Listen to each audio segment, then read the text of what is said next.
Hello అందరికీ welcome back to our channel Nani Madhu kitchen and vlogs. ఈరోజు అయితే చేపల పులుసు ఎలా చేసామో చూసేయండి.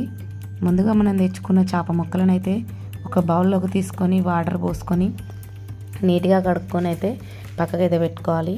వీటి కోసమైనా మనం పచ్చిమిరపకాయలు, ఉల్లిగడ్డలు, బిర్యానీ ఆకు, కొత్తిమీర అన్నీ కట్ చేసి అయితే ముందుగానే ప్రిపేర్ చేసి అయితే పెట్టుకోవాలి.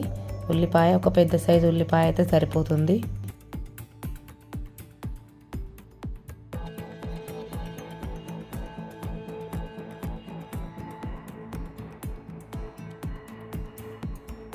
చేపలకు పులుసు కోసం అయితే కొద్దిగా చింతపండు అయితే ఒక గిన్నెలో నానబెట్టుకోవాలి. అది పక్కకు పెట్టుకున్న కడిగిన చేప ముక్కల్లో ఉప్పు, కారం, పసుపు, ధనియాల పౌడరు, అల్లం పేస్టు వేసి కొద్దిగా కొత్తిమీర వేసి అయితే మంచిగానైతే కలుపుకోవాలి. మెత్తగా ఉంటాయి కాబట్టి మెల్లగా నిదానంగానైతే కలుపుకోవాలి.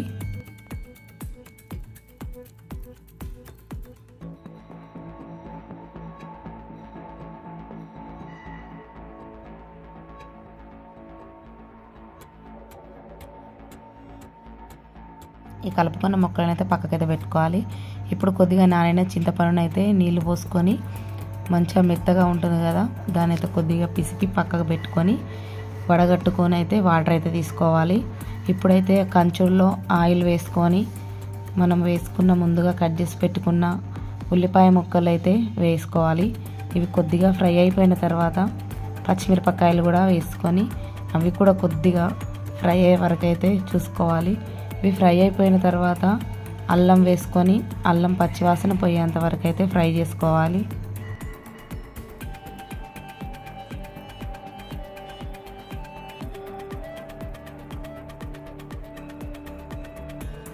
పచ్చిమిరపకాయలు, ఉల్లిగడ్డలు కొద్దిగా మాడిన తర్వాత అందులో పసుపు వేసుకొని బిర్యానీ ఆకు వేసుకొని మంచిగా మొత్తం మిక్స్ చేసుకోవాలి. ఇప్పుడైతే ముందుగా మనం కలిపి పెట్టుకున్న చేప ముక్కలను కూడా వేసుకొని నిదానంగానైతే కలుపుకోవాలి. ఇందులోకి మనం ముందుగా తయారు చేసి పెట్టుకున్న చింతపండు రసం అయితే వేసుకోవాలి. ఒకసారి అయితే కలుపుకొని మూతనైతే పెట్టుకోవాలి. మధ్యలో ఒకసారి అయితే మెల్లగా కలుపుకోవాలి. కలుపుకున్న తర్వాత మొత్తం ఉడికిన తర్వాతనైతే చేపకు సంబంధించిన మసాలా ఉంటుంది కదా, ఫిష్ మసాలా వేసుకొని కొత్తిమీర వేసుకొని దించుకుంటే వేడి వేడి టేస్టీ అయిన చేపల పులుసు అయితే రెడీ అవుతుంది. మీరైతే పక్కా ట్రై నచ్చితే లైక్ చేయండి. అలాగే ఛానల్ని సబ్స్క్రైబ్ చేసుకోవడం మాత్రం మర్చిపోకండి. బెల్ ఐకాన్ని క్లిక్ చేయండి. నేను పెట్టిన వీడియోస్ వెంటనే మీకైతే అందుతాయి. Please support my channel. Bye.